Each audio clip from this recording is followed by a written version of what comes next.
Brandon Beane is catering to Josh Allen for 2023. Deontay Hardy, all these guys coming in to the Buffalo Bills. Trent Sherfield, Stephon Diggs, and Gabe Davis, letting go of Isaiah McKenzie. Then this is absolutely some big-time moves. And then also the signing of these new offensive linemen for Bills Mafia.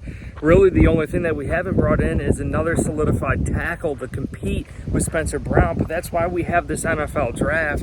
Welcome to my channel here, guys. Bills News Consolidated, currently in the Everglades National Park. Just chilling here, talking about the Buffalo Bills. But guys, we have to cater to Josh Allen. Looking at what Josh Allen is fully capable of, in my mind, Josh Allen is the best quarterback in the NFL. Maybe he's not the best overall passer. Maybe he's not the best just in the pocket.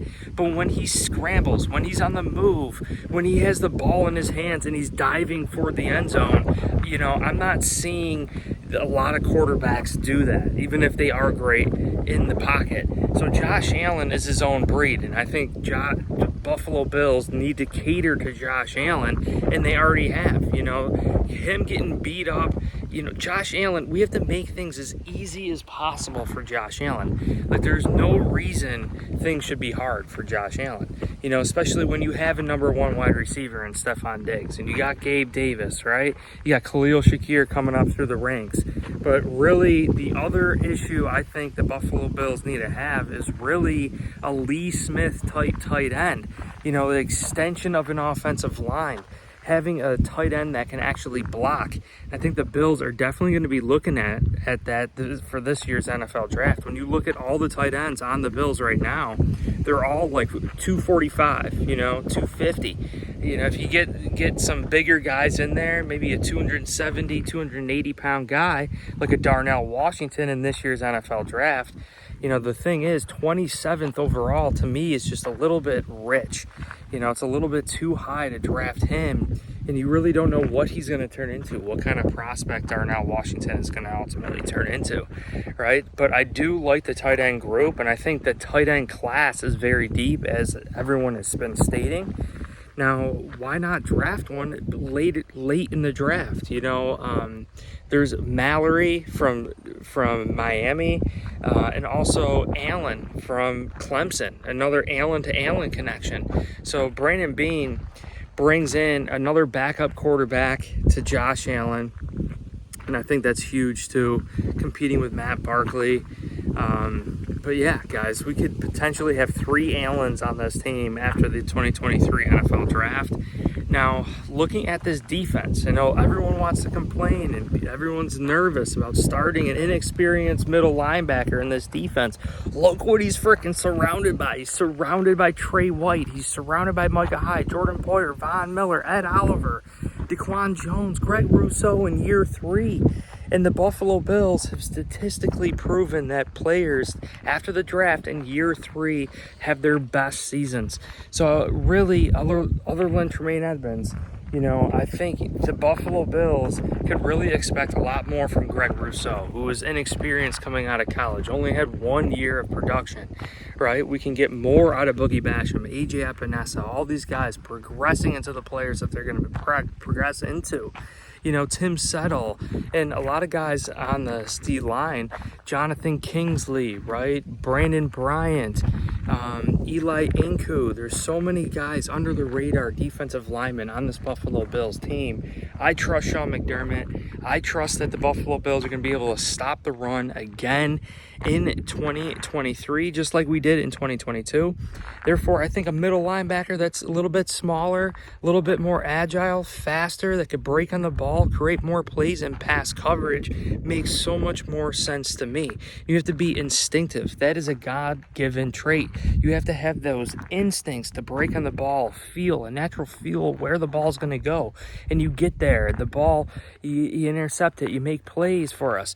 Tremaine Edmonds is a great linebacker, don't get me wrong, but we need more plays. We need to give Josh Allen as many opportunities as possible and cater to Josh Allen as much as possible. We're starting to evolve this team around Josh Allen. That's what this is all about.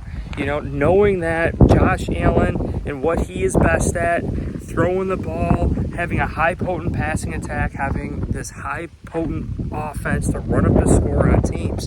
So we kind of have to evolve our defense a little bit, right? You know, if we were a run and ground pound type team, I think our defense would be a little bit different, right? We wouldn't have to have a Von Miller pass rush and Ed Oliver pass rush, right? We can kind of hope to punch teams in their face and grind it out right in their house.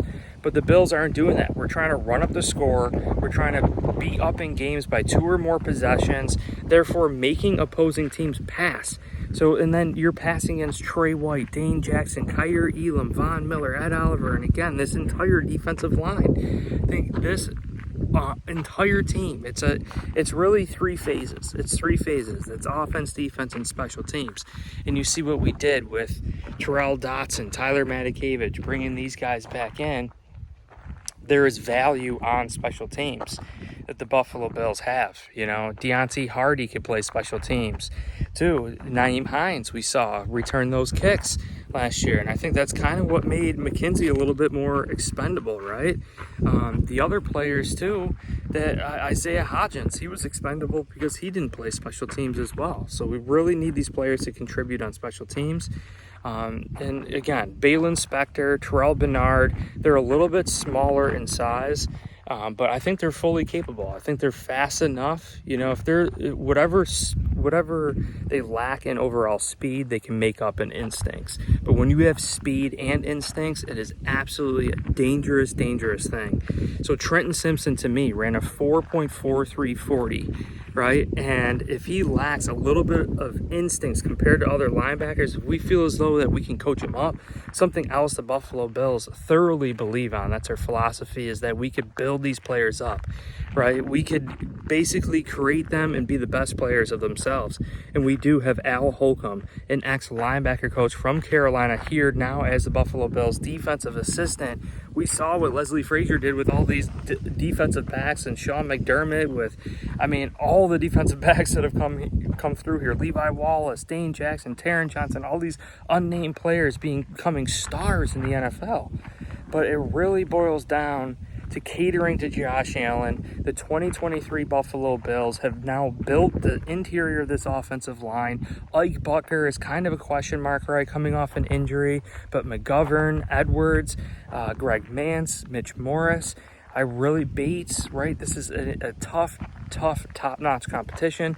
Tackle, I mean, there's definitely some room to improve at the tackle spot. Defensive tackle as well. I think with Daquan Jones going down last year against Cincy, we saw what happened there. We got to get another beefy guy, you know, a Star Lotulelei type, right? One of those big guys in there. So I hope you guys enjoyed this video. I hope you guys enjoyed these sceneries. Next video, I'll be in the Florida Keys, have some ocean here. But go Bills. Peace.